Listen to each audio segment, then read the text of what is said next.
আমি হেরে গেছি। আমি একবার দুবার বহুবার হেরে গেছি। কখনো সময়ের কাছে, কখনো পরিস্থিতির কাছে, আবার কখনো কখনো নিজের পরিবারের কাছে হেরে গেছি। আমার পরিবার আমাকে আশ্রয় দেয়, আমার সকল প্রকার চাহিদা মেটায়। আমি ভেঙে নেতিয়ে পড়ার মুহূর্তে আমাকে শক্ত হাতে আগলে নেয়। আবার সেই পরিবারই আমাকে তাদের স্বার্থে ব্যবহার করে, তাদের স্বপ্নগুলো আমার উপর চাপিয়ে দেয়।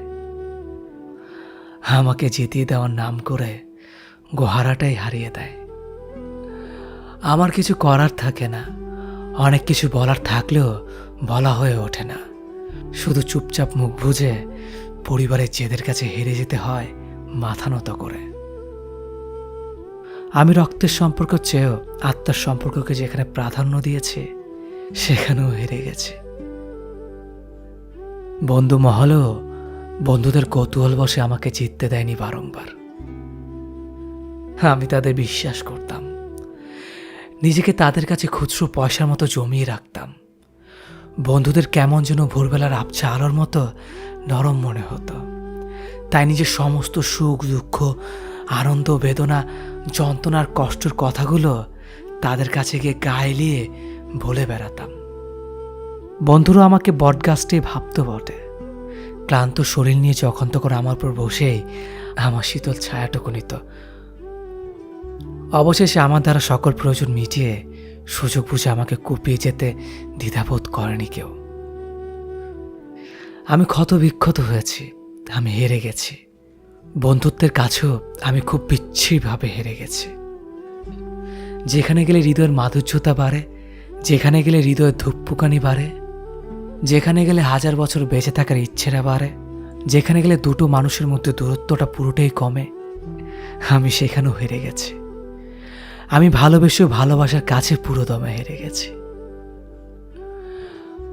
আমি ভালোবেসে ভালো থাকতে চেয়েছি, কারো কাঁধে মাথা রাখতে চেয়েছি, নিজেকে পুরোপুরি নগ্ন করার মতো নিজের সমস্ত কিছু খুলে বলতে চেয়েছি, তার গায়ে আলোটুকু নিজের গায়ে মাখতে চেয়েছি। আমি চেয়েছি আমি যেখানে যাই না কেন, কেউ একজন সেখানে ফুরফুরে রোদের মতো আলো জ্বেলে দিক। আমি চেয়েছি কেউ একজন আমার সব দুঃখ কষ্ট যন্ত্রণাকে এক চুমুকে জলের মতো গিলে ফেলুক। আমি এমন একজন মানুষকে চেয়েছি সারাদিনের ক্লান্তি নিয়ে যার বুকে মাথা রেখে আমি নিশ্চিন্তে ঘুমাতে পারবো। আমার এত এত চাওয়াদের পূর্ণ করে কেউ আমাকে জিতিয়ে দেয়নি, কেউ আমাকে ভেঙে চুরে ভালোবাসেনি কোনোদিন। সময়ে অসময়ে ইচ্ছায় অনিচ্ছায় আমি বারংবার কাছে দূরের আপনজন পরজনের কাছে বহুরূপে বহু মানুষের কাছে হেরে গেছি। আমি বহুভাবে আমি হেরে গেছি নিজের কাছে নিজেই। শেষবেলার সব গল্পের ইতি টেনে হঠাৎ মৃত্যুর কাছে এভাবে হেরে গিয়ে জিতে যাব একদিন চিরতরে। মানুষ যখন কাউকে পছন্দ করে কিংবা ভালো লাগে, তখন তার বিষয়ে সব কিছু জানতে চেষ্টা করে, তার কাছাকাছি থাকতে চায়, তার সাথে কথা বলার জন্য অধীর হয়ে থাকে। ভালো লাগা কিংবা পছন্দ কিন্তু চিরস্থায়ী নয়, তাই সময়ের সাথে মানুষও পরিবর্তন হয়। যত বেশি জানা হয় তত আগ্রহ কমে, যোগাযোগ হারায়, দূরত্ব বাড়ে। ভালো লাগার প্রিয় মানুষটি অপ্রিয় হতে থাকে, কথার পরিমাণ কমে অবহেলা দূরত্ব স্থান করে নেয়। ইনবক্সের সবুজ আলো দেখলেও মেসেজ করা হয় না, অপমান আর অবহেলায় পড়ে থাকে অপেক্ষা ঘিরে। এই ভালো লাগা কিংবা পছন্দের সাথে যখন ভালোবাসা মিশে যায়, তখন কষ্ট আরও বেশি হয়। কারণ ভালোবাসা তো দুদিক থেকে আসেনি। কারো কাছে ছিল স্বামীর শুধুমাত্র জানার আগ্রহ, আর কেউ জানতে গিয়ে নিজে ভালোবাসা জড়িয়ে পড়ে।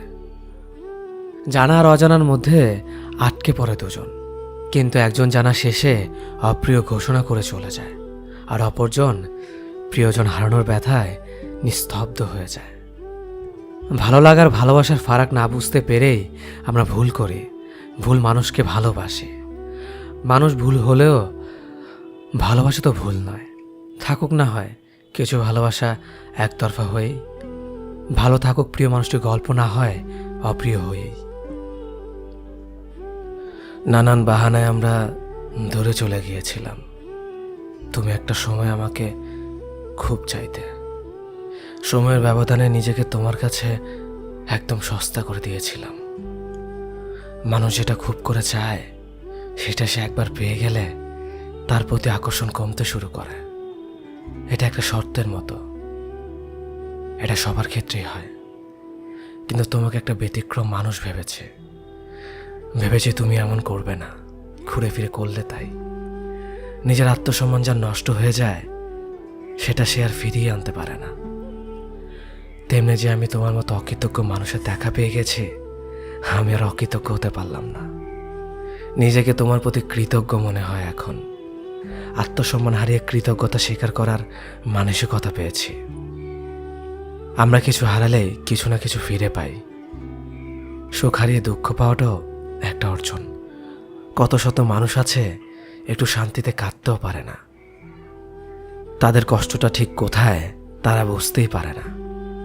আমি সেদিক থেকে তোমার প্রতি কৃতজ্ঞ। এখন জানি, এখন বুঝি, বেশি সুখে থাকাটা আসলে মানুষের ধর্ম নয়। কাউকে ছেড়ে চলে যাওয়াটাও আমাদের ধর্ম নয়। তবু আমরা কাউকে না কাউকে ছেড়ে আসি, ভুলেই যাই এই একই মানুষটা আমিও হতে পারতাম। স্টেশনে প্রিয়জন ফেলে আসার যন্ত্রণা প্রিয়জনরাই বোঝে, তুমি বুঝলা না। এই ট্রেনও একদিন কোন এক স্টেশনে থামবে, সেখানে দেখা হবে, দেখা হতেই হবে। ট্রেনেরও ঘরে ফেরা লাগে। কেউ আমাকে ভালোবাসলেই মনে হয় সে আমার মনের মতো হয়ে চলুক। আমি যা পছন্দ করি সে তাই করুক।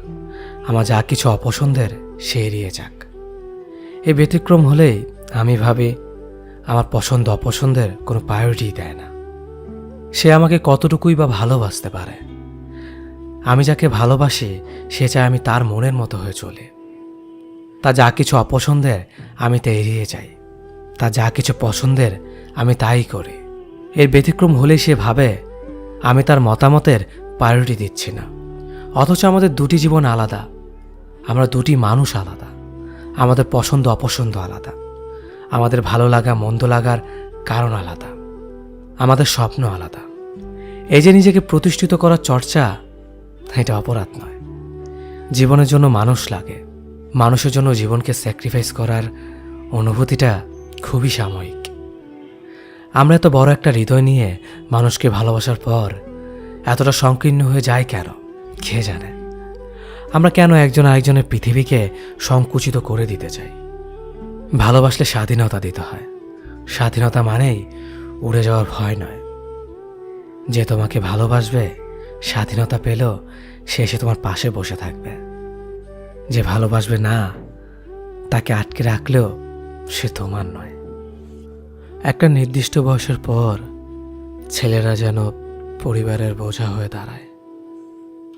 একটা নির্দিষ্ট বয়সের পর ছেলেদের বাড়ি ছেড়ে বের হতে হয়, কিন্তু আর কখনো বাড়িতে ফেরা হয় না ঠিক আগের মতো করে। স্কুল ছুটি হলে যেমনটা বাড়ি ফিরে আসতো। একটা নির্দিষ্ট বয়সের পর ছেলেদের জন্য পৃথিবীটা কঠিন হয়ে দাঁড়ায়। কেউ পাশে থাকে না তখন।